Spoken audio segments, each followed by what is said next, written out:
Marianne Harmon from Music with Mare, here today to talk to you about music and its relationship to books and reading.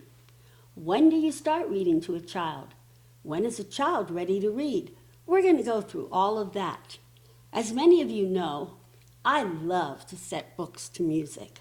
I love taking a story and finding a song to go with it.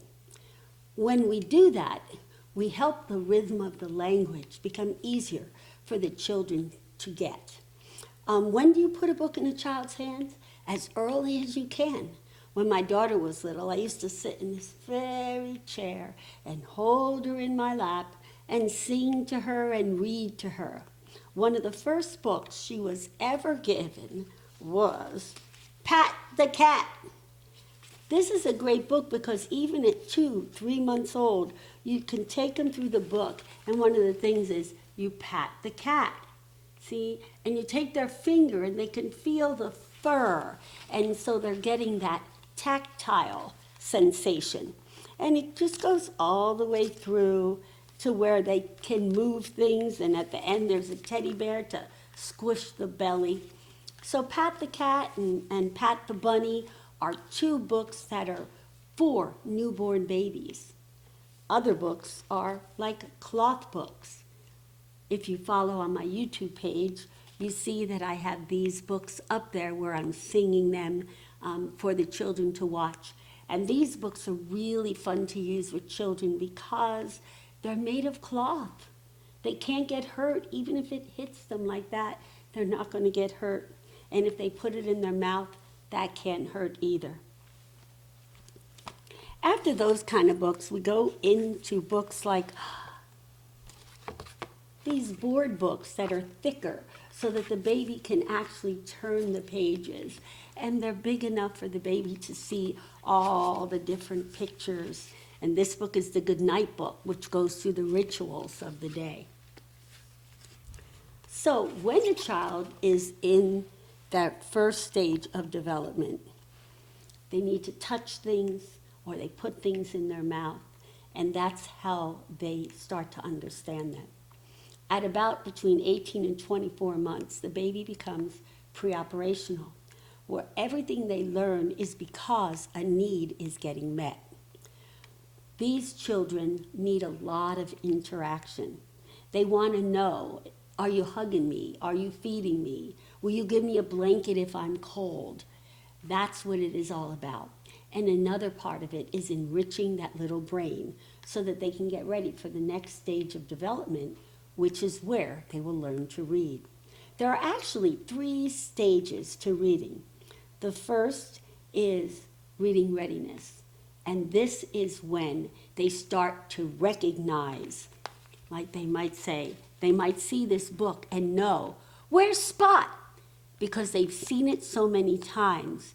And that means that they're ready to start putting words and symbols with an object. In this type of book, it's a lift the flap book. And so they have to look on the page and then they lift the flap and they find something underneath it. This gets them ready for later on to look more deeply into words and what is really being told so that they can figure out what's going to happen next. So that's another kind of book that we can do with them. In the pre-operational age, you're going to sit with them and sing a lot with the books. And when you're rocking and singing with them, you're internalizing the rhythm that helps them feel and understand the rhythm of language better. At this age, when they're pre-operational, it's also good to use books that are simple. Like this is an ABCs book, and it goes through every single letter of the alphabet and names someone that begins with that letter, like M is for Manny, and Manny makes music. They all begin with the letter M. When they're pre-operational, they're not quite ready to understand that they're all starting with M and this is a sentence, but you are putting the stuff in place so that when they cross over into concrete, the information is there for them to build upon. So in this, that Mr. Froggy's Friends ABCs, I sing it with them. Like, A is for Adam, Adam ate an apple. B is for Bhavana, Bhavana's blue eyes blink. And we go through the whole alphabet. When we sing it, we're using another part of the brain. Because when you're reading, you're just using the logic. But when you're singing the words, you're also using the emotional, creative part of the brain. And so you have both sides of the brain going, and you will learn it more easily and remember it longer.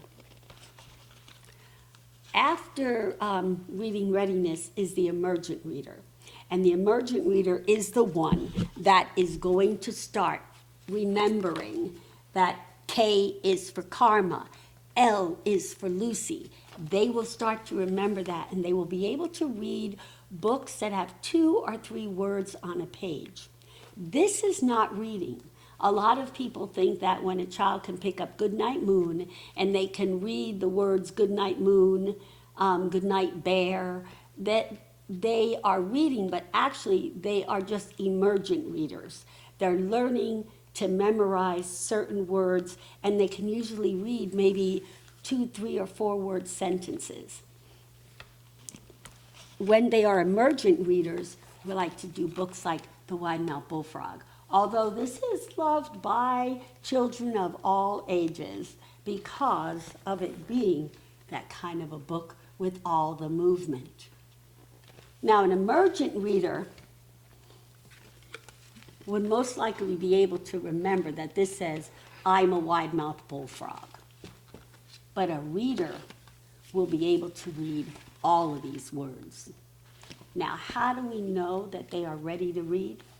When they have crossed over from being a pre-operational reader, they do that when their prefrontal cortex is ready.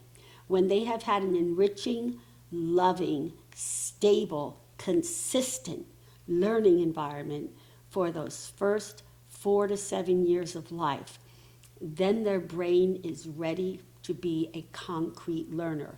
And a concrete learner is the one that collects data. This is the child that can tell you all the names of the dinosaurs, and they want to just collect facts because their brain is hungry for it. And that is the concrete learner. Now, what's the difference?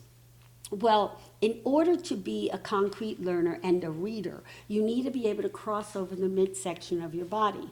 To read, you start at the top left-hand side of the body, and you go all the way across for a succession of words with your eyes. Then your eyes have to go down and track back so that they can do it again, over and over again. The eyes are the last of the sensory organs to connect to the front of the brain. When we try to teach reading before the eyes have connected to the front of the brain, we can damage the eyes. So we have to be careful and make sure that the child's brain is ready to read.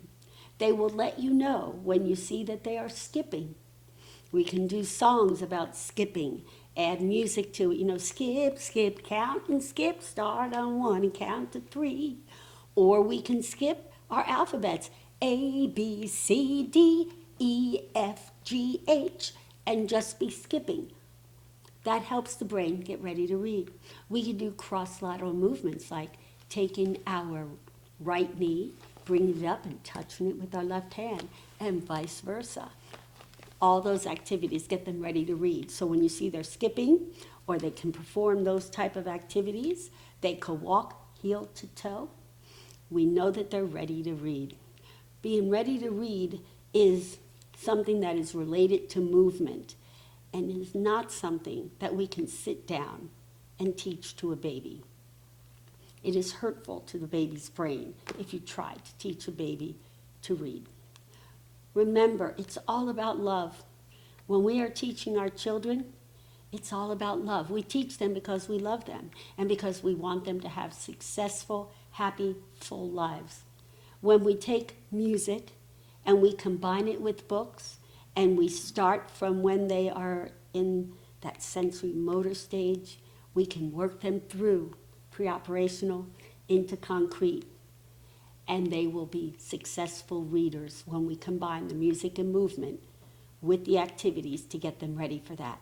So that when they become a learner that is formal and they are in middle school and high school, they will have all those skills solidly in place.